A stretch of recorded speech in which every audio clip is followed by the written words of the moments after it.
Hi folks, welcome to the Prepared Homestead. This is Travis. Thank you all for stopping by to watch. Let's talk about these protests and riots a little bit more. And I know, you're probably already tired of it because myself and several other people have been talking about them. But I have a gut feeling that we're not talking about them in the way that we should.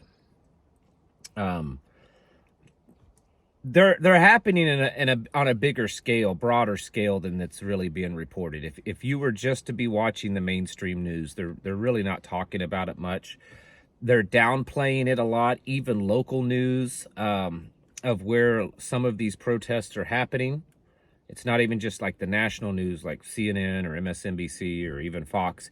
Even local news agencies are not reporting a whole lot on them. I mean, they are, but nothing like the wall-to-wall coverage of the BLM riots and the Antifa riots from 4 years ago.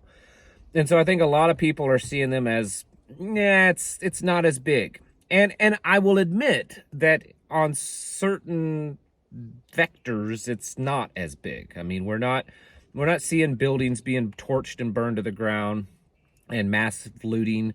We're not seeing, people getting killed. A lot of people were killed during the Summer of Love. So in that sense, yes, they're correct in that it's not as big, but it is in other ways. It's big in the fact that it's in so many cities, so many places, so many college campuses, and the amount of people that are involved, it's actually quite a bit. In fact, the White House today tried to downplay this and say, oh, it's only just a tiny percentage of college students, which maybe it is. I don't know the exact numbers, but when you start to pull in all the information that's being shared about places that they're at, video footage that's being shared online, it's pretty obvious that they're a bigger deal now. But I think, and this is where we're starting to go off into the conspiracy realm. So I want to make that clear. That mostly from this point on in the video, it's just my own speculation of things. I don't necessarily have solid evidence. It's just my observations. These are clearly, I think, and this may not be a conspiracy, but I think they are clearly being organized by a fairly central organization. Now, of course, George Soros's name has been thrown out there. I've said it. It's been in the news. But I don't think it's just George Soros. I don't think it's just one guy that's like, hey, I want to just disrupt things, so I'm going to start these riots. He may be one of the figures in this, but I don't think that he's the only one. If you look at the tactics that they're using, they're sleeping in the same tents, they're waving the same banners all over the country. It's pretty obvious that there's an organized organization to all this.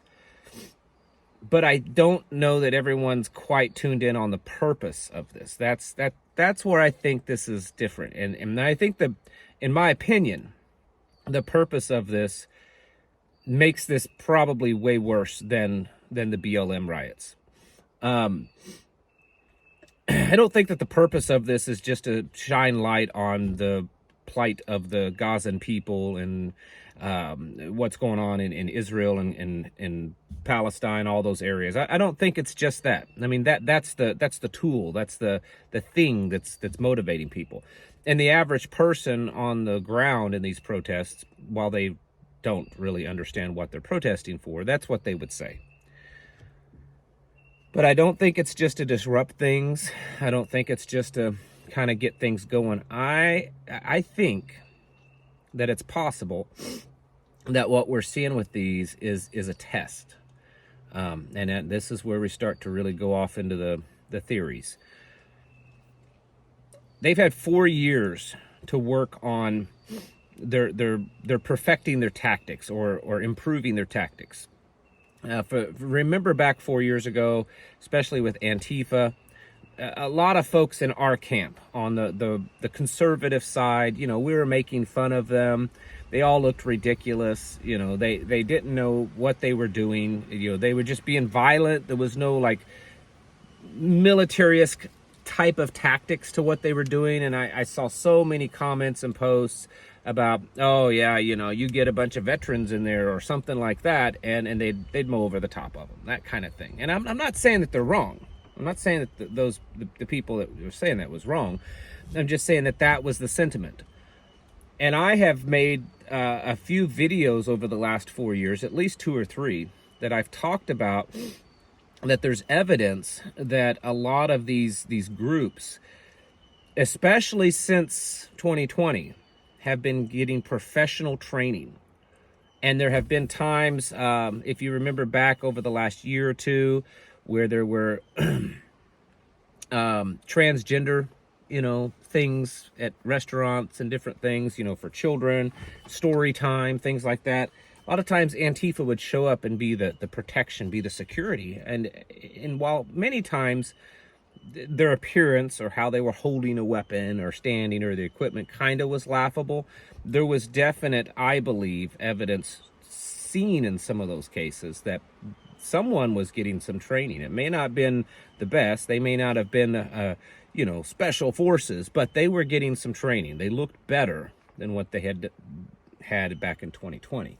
And so I believe that there's been an underground sort of effort to come up with better tactics, to figure out how to do things so that they can really bring in true chaos to the point of civil war. And I think that a big part of what's going on right now is really kind of testing the system. They're testing their tactics. They're testing the system as a whole. It's kind of like a cow or a goat or something like that. You put up an electric fence, right? Or even just a regular fence. And if they're new to that, they're going to test it.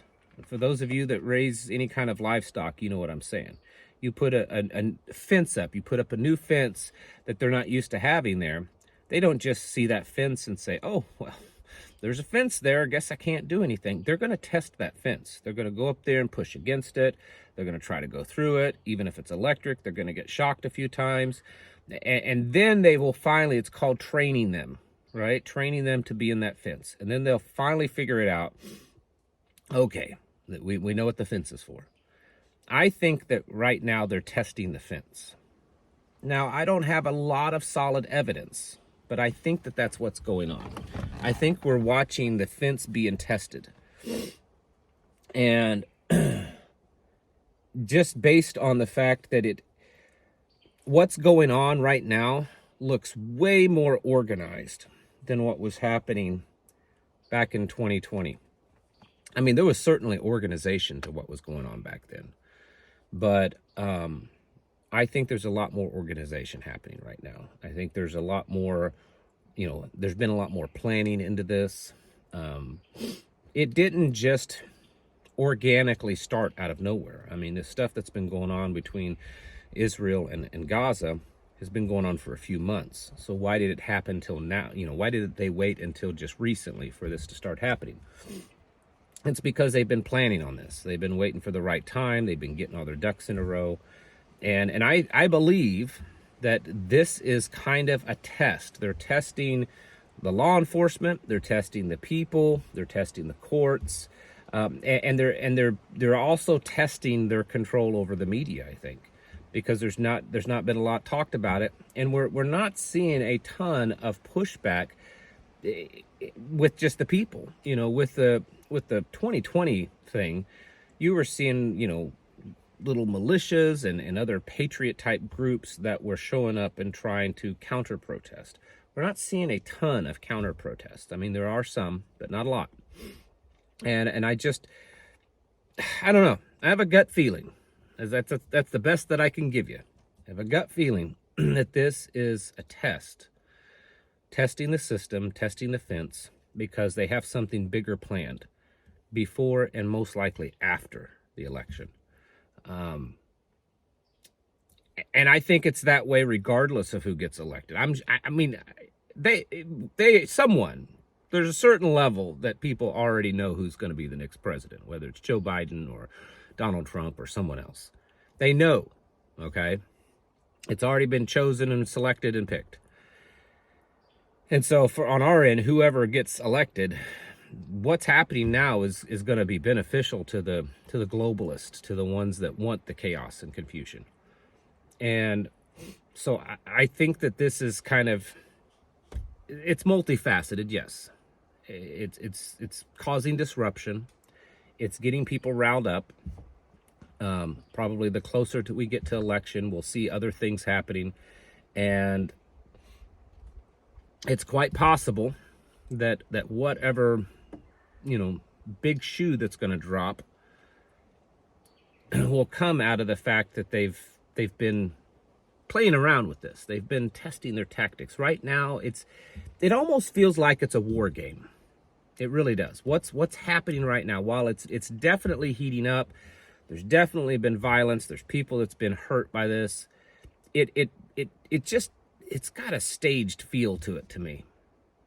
And I'm not saying that all the law enforcement are definitely part of the staging of this, but maybe on higher levels it is. I don't know. I'm just saying that the whole thing just feels like a war game.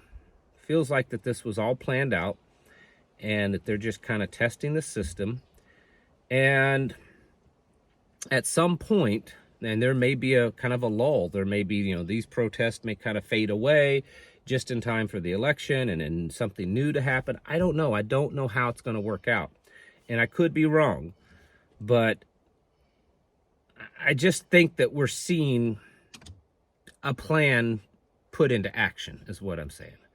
And I think we should be getting ready for this one. The tensions of everything. Think about this. Think of all the things that's happened over the last few years that's divided us, that's created such a polarizing issues. Israel, Gaza, vaccine, transgender stuff, excuse me, abortion, pro-life, just Biden versus Trump, all of these things. It's so insanely polarizing. And it's almost like come November 4th or whenever it is, first Tuesday or whatever it is. I'm such a great American. Not even sure what day it is that this year that the election's going to be held. But that's kind of where it starts to come to a head. And what's going to happen before then, you know, a lot of people still question, is there going to be an election? Don't know. And then what happens after is where things really probably start to heat up. And like I said, I feel like that there's a war game being played out right now. And they're testing their tactics or whatever it is, getting ready for when it really starts happening. And we need to be ready for that. You better be stocking up on food, water, supplies, freedom seeds, tools to use the freedom seeds with, all that kind of stuff. You need to be working on it because I just can't see any other way that this is going to be a calm, peaceful election cycle. So you need to be getting ready, folks, getting your houses in order and preparing yourselves mentally, physically, and spiritually. Thanks for watching. I'll catch you in the next video.